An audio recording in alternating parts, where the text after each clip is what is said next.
नमस्कार दोस्तों, मैं श्वेताब कुमार आप सभी का आपके अपने YouTube चैनल लॉकुल पर बहुत बहुत स्वागत करता हूं।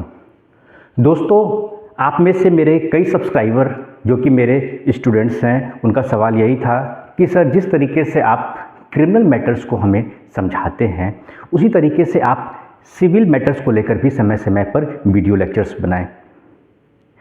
तो उन्हीं की बातों को ध्यान में रखते हुए इधर आपने देखा होगा कि इधर मैंने कुछ सिविल मैटर्स के लेक्चर्स को कवर किया है। देखिए, एक्चुअली क्या है कि उनका जो मेन कंसर्न था यह, सर जिस तरीके से क्रिमिनल मैटर्स आप समझाते हैं और हमें समझ में आ जाता है, तो सिविल मैटर्स में काफ़ी सारी ऐसे टर्म्स हैं उसे हमें समझने में दिक्कत होती है, जैसे कि property, purchase, sale, title suit, partition, ये सारी, या फिर इनमें अगर कोई रेमेडी है तो उस रेमेडी के लिए हम कैसे जाएंगे, कौन से सेक्शंस हैं, कैसे उन सेक्शन का हम इस्तेमाल करेंगे, ये तमाम चीज़ें। देखिए, मैं आपको बता दूं कि कानून सरल है, हमें उस कानून को कैसे समझना है यह अभी तक हमने शायद सीखा नहीं है। देखिए, मैंने बार बार इस बात को कहा है कि कानून को अगर आप पढ़ते रहिएगा तो आपको कभी समझ में नहीं आएगा। पहले आपको चीज़ों को समझना है, बारीकी से समझना है। जब आप समझ जाइएगा उसके बाद आप पढ़िएगा, उसके बाद देखिए आपको कैसे सारी बातों को समझने में आसानी होती है, सुविधा होती है। अब जैसे एग्जाम्पल के तौर पे मैं आपको बताता हूँ कि जो प्रॉपर्टी हम खरीदते हैं, मान लीजिए कोई ज़मीन हम खरीदते हैं, ठीक है, तो जनरली क्या होता है कि उससे पहले हम सेल एग्रीमेंट करते हैं, ठीक है, यानी महदनामा। सेल एग्रीमेंट हमने कर लिया। सेल एग्रीमेंट के बाद होता है कि 2 महीने बाद, 3 महीने बाद, 4 महीने बाद उसमें लिखा होता है उस सेल एग्रीमेंट में कि वो प्रॉपर्टी फिर सेल कर दी जाएगी, ठीक है, बेच दी जाएगी, यानी ज़मीन का केवाला होगा, ठीक है। और ये ज़मीन का केवाला रजिस्ट्री ऑफिस में होता है। यहाँ तक बात हो गई। अब क्या हुआ कि जो सेल है वो कहाँ डिफाइन है, ये आपको समझना होगा। ट्रांसफर ऑफ प्रॉपर्टी एक्ट 1882, इसका सेक्शन 54 आप देखिएगा। सेक्शन 54 में सेल के बारे में कहा गया, वही प्रॉपर्टी की जो सेल और परचेज की बात हुई है, वहाँ पर आप सेल देखिएगा, ठीक है। वहीं पर सेल एग्रीमेंट भी है। अब जनरली क्या होता है कि सेल एग्रीमेंट के आधार पर ही लोग ज़मीन का मालिकाना हक ट्रांसफ़र कर देते हैं, वहाँ डिस्प्यूट है। जबकि सेल एग्रीमेंट में क्या होता है कि ज़मीन का मालिकाना हक ट्रांसफ़र नहीं होता है। सेल एग्रीमेंट सिर्फ एक आपके सेलर और परचेज़र के बीच में एक एग्रीमेंट है कि इन फ्यूचर हम ज़मीन को बेचेंगे, ठीक है। सेलर कहता है मैं ज़मीन बेचूंगा इतना पैसा लेके, इतना अमाउंट, इतनी राशि लेकर, और जो परचेज़र होता है वो कहता है कि मैं इतनी राशि का भुगतान करके ज़मीन का मालिकाना हक मुझे मिल जाएगा। ये सारी बातें होती हैं। तो यहाँ पर बहुत ज़्यादा कन्फ्यूज़न होता है चीज़ों को लेकर, सेल और सेल एग्रीमेंट को। अब मान लीजिए कि किसी ने सेल एग्रीमेंट तो कर लिया, लेकिन सेल एग्रीमेंट के बाद वह ज़मीन नहीं बेचता है, नहीं देता है। मान लीजिए जो ज़मीन का मालिक है, जो सेलर है, वह ज़मीन देने से मना कर देता है, बेचने से मना कर देता है परचेज़र को, यानी जो ज़मीन खरीदने वाला है। तो परचेज़र के पास क्या रेमेडी होगी? अब एक रेमेडी बताता हूँ। मान लीजिए कि जो सेल एग्रीमेंट है वो रजिस्टर्ड है, ठीक है। अगर वो रजिस्टर्ड है, कहा भी जाता है कि ऐसी कोई भी प्रॉपर्टी जिसकी वैल्यू 100 या 100 रुपये से ऊपर की होती है, तो उसके लिए जो डॉक्यूमेंटेशन होता है, जो दस्तावेज बनता है, वह रजिस्टर्ड होना चाहिए। तो अगर वो दस्तावेज रजिस्टर्ड है आपका सेल एग्रीमेंट, जिसे महदनामा कहते हैं, तो इसके लिए आप section 53A of transfer property act के तहत जाएंगे।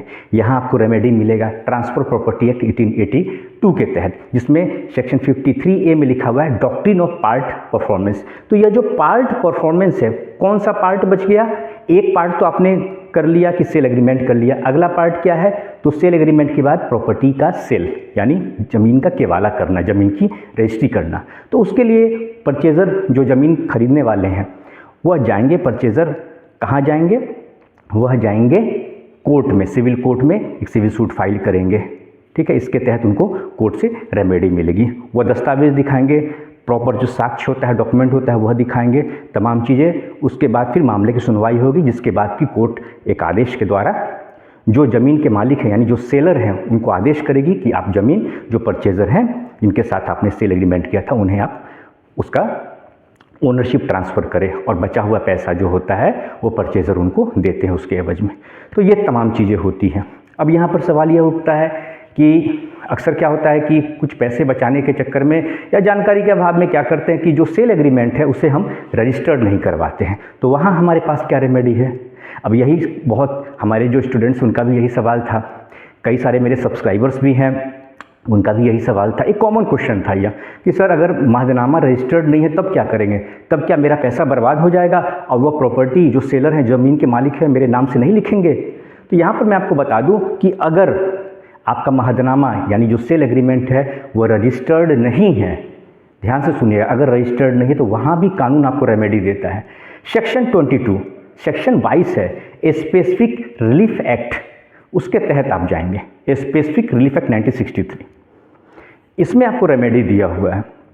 इसके तहत क्या है कि अगर आपका जो सेल एग्रीमेंट है, महाजनामा है, रजिस्टर्ड नहीं भी है, तो वैसी स्थिति में भी कोर्ट के सामने आप सारे फैक्ट को रखेंगे, ठीक है। जो सेल एग्रीमेंट नॉर्मल डॉक्यूमेंट पे आपका बना है, अनरजिस्टर्ड डॉक्यूमेंट पे बना है, ठीक है, उसको आप कोर्ट में रखेंगे एज ए एविडेंस।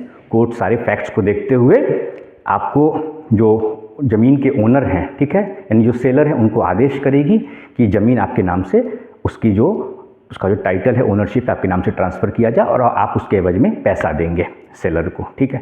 और नहीं, अगर आपको मान लीजिए ज़मीन नहीं लेना है तो जो पैसा आपने दिया था और जो मुआवजा आपको चाहिए, कंपनसेशन चाहिए, वह आपको कोर्ट जो विद इंटरेस्ट होता है आपको कोर्ट देने का आदेश करेगी सेलर को, ठीक है।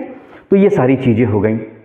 तो यह ऐसे आप चीज़ों को कनेक्ट कीजिएगा तो आपको कानून समझ में आएगा। देखिए सिविल का जो मामला है, दिक्कत क्या है कि हम पढ़ना नहीं चाहते हैं, ठीक है, दिक्कत यही है। सिविल टफ नहीं है, हाँ, इसमें क्या है कि कई सारे लॉज हैं तो उनको कनेक्ट करके आपको पढ़ना पड़ेगा।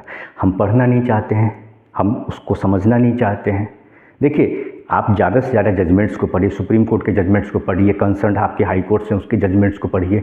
देखिए कानून जो है ना, कानून को अगर आप सोचेंगे कि शॉर्टकट तरीके से अगर हम उसे समझ लें तो ये बहुत मतलब आने वाले वक्त में आपके लिए मुश्किल हो जाएगा। आप एक ऐसी कह सकते हैं कि ऐसे पेशे में आप आ गए हैं, चाहे आप वकालत में हो, चाहे आप न्यायिक सेवा में हो, आपके पास एक ऐसी डिग्री आपको मिल गई है कि आपको पूरी ज़िंदगी पढ़ाई करनी है। पहले तो आप वकालत की जो पढ़ाई होती है, लॉ की जो पढ़ाई होती है, ग्रेजुएशन के बाद 3 साल और जो 12th के बाद होता है, इंटर के बाद, वह 5 साल का, यही इंटीग्रेटेड लॉ कोर्स हो गया और 3 इयर्स लॉ कोर्स हो गया। अगर आपको यह लगता है कि यह 3 साल और 5 साल हमने पढ़ाई कर ली है और हमें कोई आगे पढ़ने की ज़रूरत नहीं है, तो यह आप बहुत बड़ी गलती करें। आपको पूरी लाइफ पढ़ना पड़ेगा। एज ए जुडिशियल ऑफिसर भी हैं, न्यायिक सेवा में भी आप हैं, आपको भी पढ़ना है। और जो हमारे साथी वकालत के पेशे में हैं या किसी लॉ फर्म में हैं या किसी भी तरीके से जो कानून का क्षेत्र है उससे जुड़े हुए हैं, तो उन्हें पूरी लाइफ पढ़ाई करनी होगी। या जो आप किताबें मेरे पीछे देख रहे हैं, यह भी काफ़ी नहीं है और यह पॉसिबल भी नहीं है कि एक दिन में इन सारी किताबों को समझ लिया जाए। इसमें से भी काफ़ी सारी ऐसी किताबें हैं जिन्हें शायद अभी तक मैं खोल भी नहीं पाया हूँ। पढ़ना तो दूर, शायद अभी तक उस किताब को मैंने देखा भी नहीं है। मुझे लगा कि किताब ले लेना चाहिए, मैंने रख लिया और वक्त के साथ मुझे लगेगा कि उसका मुझे इस्तेमाल करना, उसकी आवश्यकता, तो मैं देखूंगा। लेकिन मेरी कोशिश रहती है कि समय समय पर इन किताबों को मैं देखता हूँ, पढ़ता हूँ। तो देखिए, एक तो मैंने सिविल का यह आपको तरीका बता दिया कि सिविल में कैसे आपको चीज़ों को समझना है।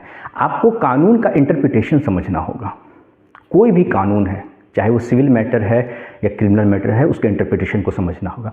अब एक और सवाल था मेरे एक स्टूडेंट का, उनका सवाल था कि सर ये जो जनरल पावर ऑफ अटॉर्नी है, उसके माध्यम से जो ज़मीन खरीदी जाती है, क्या वो इलीगल है, क्या वो सही तरीका नहीं है? देखिए हुआ क्या था कि सन 2011 में एक सुप्रीम कोर्ट का जजमेंट आया था, Suraj lamp industries limited versus state of Haryana. इसमें कहा गया था कि जनरल पावर ऑफ अटॉर्नी के माध्यम से प्रॉपर्टी को कैसे खरीदना है, ये सारी चीज़ें समझाई गई थी। अब क्या होता है ना कि शोर हो जाता है, हम चीज़ों को देखते नहीं, समझते नहीं हैं, और जो शोर होता है, जो भीड़ होती है, उसके पीछे हम दौड़ते हैं, या जो शोर ज़्यादा होता है उसी को हम सुनते हैं। देखिए एज ए लॉयर या किसी भी तरीके से आप कानून के विधि के क्षेत्र से जुड़े हैं, तो सबसे पहले आपको खुद से जजमेंट को पढ़ना होगा, खुद से पढ़िए, ठीक है। सूरज लैंप इंडस्ट्री लिमिटेड के मामले में कहा गया था कि जनरल पावर ऑफ अटॉर्नी के माध्यम से अगर प्रॉपर्टी खरीदी जाती है तो किन किन बातों का ध्यान रखना है। टर्म्स एंड कंडीशंस बताए गए थे। यह नहीं कहा गया था कि जीपीए के माध्यम से अगर किसी ने प्रॉपर्टी खरीद ली तो वह इलीगल हो जाएगी, इनवैलिड हो जाएगी, ऐसा नहीं कहा गया था। टर्म्स एंड कंडीशंस बताए गए थे, लेकिन लोगों ने ऊपर ऊपर बातों को समझ लिया और एक शोर सा मच गया था लोगों के बीच में। तो मेरे जो स्टूडेंट हैं उनका भी यही सवाल था कि सर ऐसा तो हमने पढ़ा है जजमेंट में, Suraj lamp industries limited versus state of Haryana के मामले में जो 2011 का सुप्रीम कोर्ट का जजमेंट है कि जीपीए से अगर हम ज़मीन खरीदेंगे तो वह ज़मीन जो खरीदी जाएगी वह वैध नहीं होगी। तो मैंने उनसे एक बार कहा कि आप अच्छे से एक बार जजमेंट को पढ़िए, फिर अगर आपको समझ में नहीं आता तो मैं आपको बताऊंगा। लेकिन यहाँ पर मैं आपको एक चीज़ बता देता हूँ कि जीपीए से जो ज़मीन खरीदी जाती है उस जजमेंट में भी यही बात कही गई जो मैं आपको बता रहा हूँ। जनरल पावर ऑफ अटॉर्नी के माध्यम से ज़मीन खरीदी जाती थी, उसमें क्या होता था कि कुछ पैसों को बचाने के लिए जो जीपीए होल्डर होते थे, जीपीए होल्डर कौन होते थे? मान लीजिए मैं ज़मीन का मालिक हूँ, ठीक है, मैं श्वेताब ज़मीन का मालिक हूँ और मैंने किसी एक्स पर्सन को, मेरी मान लीजिए मैं कहीं विदेश में रहता हूँ या मैं दिल्ली में रहता हूँ और मेरा ज़मीन कोलकाता में है, ठीक है, मैं नहीं आ सकता हूँ, तो मैंने एक पावर ऑफ अटॉर्नी होल्डर को अपॉइंट कर दिया। जनरल पावर ऑफ अटॉर्नी एक डॉक्यूमेंट होता है, एक दस्तावेज होता है, उसके माध्यम से मैंने उन्हें अधिकृत कर दिया, अपना एजेंट बना दिया, ठीक है। अब मैं प्रिंसिपल हूँ, ठीक है, यानी ज़मीन का मालिक हूँ, ओनर हूँ। एज ए प्रिंसिपल मैं, एज ए ज़मीन के मालिक मैं ओनर अपने एक एजेंट को एक पावर देता हूँ, ठीक है, उनकी नियुक्ति करता हूँ power of general power of attorney के माध्यम से कि मेरे बिहाफ से वो ज़मीन की खरीद बिक्री कर सकते हैं, ठीक है, उन्हें ऑथराइज कर दिया। होता क्या था कि कुछ पैसे को बचाने के लिए, रजिस्ट्री का जो पैसा होता था, ज़मीन की रजिस्ट्री का पैसा, उसको बचाने के लिए सेल डीड एग्जीक्यूट न करके सिर्फ जनरल पावर ऑफ अटॉर्नी के माध्यम से सेल एग्रीमेंट कर दिया जाता था और उसी सेल एग्रीमेंट के आधार पर ज़मीन का जो ओनरशिप है, टाइटल है, वो ट्रांसफ़र कर दिया जाता था। बस पोजेशन भी ट्रांसफ़र हो जाता था, पूरा ज़मीन ट्रांसफ़र कर दिया जाता था। तो इसी बात को लेकर सुप्रीम कोर्ट ने कहा कि यह गलत तरीका है। जनरल पावर ऑफ अटॉर्नी जो होता है ऑन बिहाफ ऑफ जो ओनर होते हैं, ज़मीन के जो मालिक होते हैं, जो प्रिंसिपल होते हैं, उनके बिहाफ से एक एजेंट के रूप में, अधिकृत एजेंट के रूप में वह काम करते हैं और वह जो ज़मीन सिर्फ सेल एग्रीमेंट के माध्यम से बेच देते हैं, वह गलत तरीका है। सेल एग्रीमेंट के बाद आपको सेल डीड भी एग्जीक्यूट करना है, केवाला जिसे कहते हैं, ज़मीन की रजिस्ट्री जिसे कहते हैं, जिससे कि सब रजिस्ट्रार के ऑफिस में एग्जीक्यूट किया जाता है, ठीक है। बिना सेल डीड के संपत्ति का मालिकाना हक ट्रांसफ़र नहीं हो सकता है। तो यही बात सुप्रीम कोर्ट ने कहा था। जीपीए के माध्यम से तो होगा, क्यों नहीं होगा? बहुत सारा आप जाइए, जो लोग ज़मीन का कारोबार करते हैं उन्हें भी पता होगा कि भाई मालिक कहीं और रहता है, मालिक ज़मीन का जो मालिक है, ओनर है, वो बॉम्बे में रहता है, विदेश में रहता है, कहीं बाहर रहता है, वह नहीं आ सकता है, या उनकी उम्र हो गई है, ज़्यादा उम्र हो गई है, तो कानून दिया है। आप पढ़िए power of attorney act 1882। Power of attorney act 1882 एक कानून है, ऐसे कोई मैं ऊपर ऊपर की बात नहीं कर रहा हूँ, ये एक कानून है, पावर ऑफ अटॉर्नी एक्ट 1882। इसके तहत दो तरह की पावर ऑफ अटॉर्नी, एक जनरल पावर ऑफ अटॉर्नी है, एक स्पेशल पावर ऑफ अटॉर्नी है। जनरल पावर ऑफ अटॉर्नी का स्कोप वाइड होता है, ब्रॉड होता है। इसके तहत जितने भी सामान्य काम होते हैं, जनरल वर्क होते हैं ऑन बिहाफ ऑफ प्रिंसिपल, यानी जो मालिक होते हैं उनके बिहाफ से उनका जो मैनेजर, जिसे एजेंट कहा जाता है कानून की भाषा में, वह कोई भी काम कर सकते हैं, ज़मीन की खरीद बिक्री कर सकते हैं, केस मुकदमा में जा सकते हैं। जैसे बड़े बड़े बिजनेसमैन होते हैं, देखिएगा उनका हर जगह साइन नहीं होता है, उनके बिहाफ से कहीं किसी केस कोर्ट में देखिएगा केस मुकदमा होता है तो वो अपीयर होते हैं, लेकिन पावर ऑफ अटॉर्नी का डॉक्यूमेंट लगता है, जनरल पावर ऑफ अटॉर्नी का डॉक्यूमेंट लगता है कागज़ होता है, ठीक है, स्टाम्प पेपर पर होता है तो लगता है। तो ये क्या है, बड़े बड़े जो बिजनेस टाइकून हैं हर जगह नहीं जा सकते हैं वो। अब वो मान लीजिए मीटिंग में कहीं विदेश में, फॉरेन में, सिंगापुर में, कहीं दूसरे शहर में है, ठीक है, किसी दूसरे कंट्री में, वो नहीं आ सकते, तो उनके बिहाफ से जो उनके एजेंट होते हैं, पावर ऑफ अटॉर्नी होल्डर होते हैं, वह उस मीटिंग में पार्टिसिपेट करते हैं। किसी कोई एग्रीमेंट करना है वहाँ जाते हैं, कहीं नेगोशिएशन करना है वहाँ जाते हैं, कोई प्लांट है, प्लांट का इस्टेब्लिशमेंट करना है, ज़मीन खरीदनी है, ठीक है, कोई लीज एग्रीमेंट करना है, तो उनके बिहाफ से उनके पावर ऑफ अटॉर्नी होल्डर जाते हैं। बहुत ब्रॉड कॉन्सेप्ट है जीपीए, जिसे जनरल पावर ऑफ अटॉर्नी कहते हैं। और जो स्पेशल पावर ऑफ अटॉर्नी होता है, एसपीए जिसे कहते हैं, यह एक नैरो स्कोप है, यह सिर्फ एक काम के लिए बनता है, ठीक है। जनरल पावर ऑफ अटॉर्नी जो होता है, जीपीए होता है, वह मल्टीपर्पज़ के लिए बनता है, और जो एसपीए होता है, स्पेशल पावर ऑफ अटॉर्नी होता है, वह एक स्पेसिफिक वर्क के लिए होता है कि भाई मैं ज़मीन का मालिक हूँ और मैंने अपने एजेंट के नाम से एक एसपीए बनाया एक ही पर्टिकुलर वर्क के लिए कि भाई इस नाम का मेरा ज़मीन का खाता खिसरा है, इसे आपको जाकर बेचना है। बस जैसे ही उन्होंने प्रॉपर्टी वो बेच दी, उसके बाद वह एग्रीमेंट खुद ही ख़त्म हो जाता है, सु मोटू ख़त्म हो जाता है, क्योंकि उसका पर्पस फुलफिल हो गया। एक ही काम के लिए बना था। लेकिन जो जनरल पावर ऑफ अटॉर्नी होता है, यह सारे वर्क आज करने हो, भविष्य में करने हो, जब तक प्रिंसिपल उसको ख़त्म नहीं करेंगे, ठीक है, तब तक वह कंटिन्यू रहेगा। यहाँ तक बात समझ में आ गई। तो देखिए, ऐसे आपको चीज़ों को पढ़ना पड़ेगा। जब तक रिवोक नहीं होगा वह जीपीए, प्रिंसिपल के द्वारा रिवोक नहीं किया जाएगा, तब तक वो कंटिन्यू रहेगा। लेकिन जो एसपीए होता है वह क्या होता है, वह स्वतः ही रिवोक हो जाता है, क्योंकि वो स्पेशल काम के लिए दिया गया है एसपीए, ठीक है, नाम ही है उसका स्पेशल पावर ऑफ अटॉर्नी। तो जो स्पेशल पावर ऑफ अटॉर्नी है वह एक स्पेशल वर्क, एक पर्टिकुलर वर्क के लिए अधिकृत किया जाता है, वह काम खत्म हो गया, वह स्वतः ही खत्म हो जाता है। तो ऐसे आपको कानून को पढ़ना होगा, चीज़ों को कनेक्ट कीजिए। देखिए, आज मैं जो ये वीडियो लेक्चर बना रहा हूँ आपके लिए, मुझे आज भी वो दिन याद है जब मैंने पहली बार वीडियो लेक्चर शूट किया था। मुझे बिल्कुल समझ में नहीं आ रहा था। मैंने कैमरा ऑन कर लिया था और मुझे समझ में नहीं आ रहा था कि मुझे क्या बोलना है, कैसे बोलना है। मैंने बहुत गलतियाँ करी, लेकिन गलती कीजिए, गलती करने से कभी नहीं घबराइए। देखिए, एक बच्चा भी होता है ना, बच्चे का जन्म होता है तो वह उसे बोलना नहीं आता है, धीरे धीरे वो तुतलाता है, धीरे धीरे बोलना शुरू करता है, एक एक शब्द से शुरुआत करता है, वो सही गलत बोलता है, लेकिन वो बोलता है, वो प्रयास करता है। उसे चलना नहीं आता है, वह गिरता है, उसे चोट लगती है, लेकिन वह रुकता नहीं, वह चलता है। और एक वक्त ऐसा आता है जब वो दौड़ना शुरू कर देता है। जीवन में आपको हर काम को इसी तरीके से करना है, कभी भी डरने की ज़रूरत नहीं है। लोग क्या कहेंगे, हंसेंगे, ताली बजाएंगे, कोई फ़र्क नहीं पड़ता है। अच्छा, एक बात मैं आप सभी साथियों से हाथ जोड़कर कहूँगा, आप में से कई सारे लोग मुझसे मोबाइल नंबर मांगते हैं, कॉन्टैक्ट नंबर मांगते हैं। देखिए दोस्तों, मेरी थोड़ी सी मजबूरी है। मजबूरी यह है कि ये जो वीडियो लेक्चर है मैं मोबाइल से शूट करता हूँ, तो कई बार क्या होता है कि मेरे साथ ऐसा हो चुका है कि फ़्लाइट मोड पे मैं नहीं रखता हूँ और उसी बीच में कॉल आ जाता है, तो मेरा पूरा वीडियो लेक्चर वो बर्बाद हो जाता है, मेरी पूरी मेहनत बर्बाद हो जाती है। ठीक है, अभी भी मुझे पता नहीं मैंने फ़्लाइट मोड पे डाला है कि नहीं डाला है, पता नहीं। और फ्लाइट मोड पे जब डाल देता हूँ तो कॉल नहीं लगता है, तो फिर शिकायत हो जाती है कि आपके मोबाइल पे कॉल नहीं जा रहा है या कॉल डाइवर्ट बता रहा है।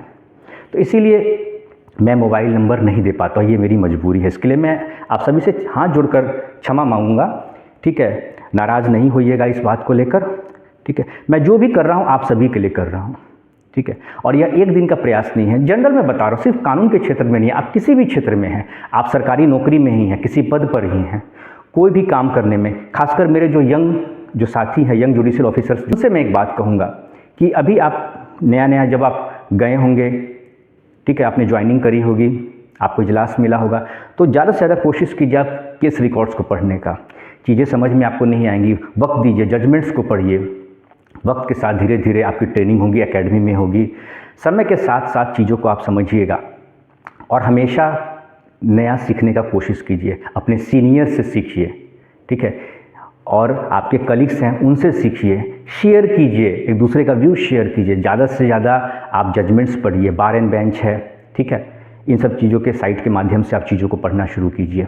बेरेक्स तो आपको पढ़ने की आदत है ही, वो तो आपने जुडिशरी की तैयारी के वक्त भी आपने पढ़ा है, तो ये सारी चीज़ें आपको काम आएगी। यंग एडवोकेट साथियों के लिए भी मैं कहना चाहूँगा, मैं बहुत सारे साथियों को देखता हूँ, देखिए आप लोग हैं ना, ड्राइविंग लाइसेंस बनाने के लिए आप लोग चले जाते हैं, ठीक है, यह सब काम बंद कीजिए, यह शोभा नहीं देता है। तो शोभा भी नहीं देता है, दूसरी बात, इससे बेहतर है अगर आप यंग हैं, आपके पास अगर काम नहीं है तो आप सीनियर के अंडर में आप काम करते हैं, आप कोशिश कीजिए केस रिकॉर्ड्स पढ़ने का। आप जाइए कोर्ट रूम में जो ऑफिस होता है, ठीक है, कोर्ट का जो ऑफिस होता है उसमें आप जाइए, आप केस रिकॉर्ड को पढ़िए। अगर कोई सीनियर आपके हैं या कोई आपके साथी हैं, उनके साथ आप जाइए, अगर उनको कोई केस रिकॉर्ड देखना है तो आप नोट कीजिए, देखिए कि ये कैसे चीज़ें लिखी जा रही हैं केस रिकॉर्ड में। इससे आपको चीज़ों को समझने में आसानी होगी। बेयर एक्ट अपने पास रखिए, अभी 3 नए मेजर क्रिमिनल लॉज हैं, उनका बेयर एक्ट आता है, ठीक है, क्रिमिनल मेजर एक्ट आता है, उसको आप अपने पास रखिए, ठीक है। जो मैजिस्ट्रेट्स कोर्ट हैं वहाँ आप जाइए, वहाँ ट्रायल चलता है, उसको देखिए, कंप्लेंट केस होता है, गवाही होती है, ठीक है, विटनेसेस को क्रॉस किया जाता है, ये सारी चीज़ों को देखिए, आपको चीज़ें समझ में आएंगी। फालतू के काम में आप वक्त नहीं बर्बाद कीजिए। अगर आप वकालत के पेशे में आए हैं तो वकालत ही कीजिए, कुछ और बिल्कुल भी मत कीजिए। नहीं तो देखिए, वक्त तो रेत की तरह है, आप कितना भी कस के मुट्ठी को दबाइएगा रेत गिरेगी, वैसे ही वक्त है, वक्त को आप नहीं रोक सकते हैं, वक्त को ज़ाया नहीं कीजिए। तो दोस्तों, आज का यह लेक्चर यहीं पे कंक्लूड करता हूँ। आशा करता हूँ यह वीडियो लेक्चर आप सभी को पसंद आया होगा। अगर आप मेरा यह वीडियो लेक्चर मेरे फेसबुक पेज पर देख रहे हैं तो मुझे फॉलो करना ना भूलें। और अगर आप मेरा यह वीडियो लेक्चर यूट्यूब चैनल लॉकुल पर देख रहे हैं तो चैनल को सब्सक्राइब करना ना भूलें। नमस्कार।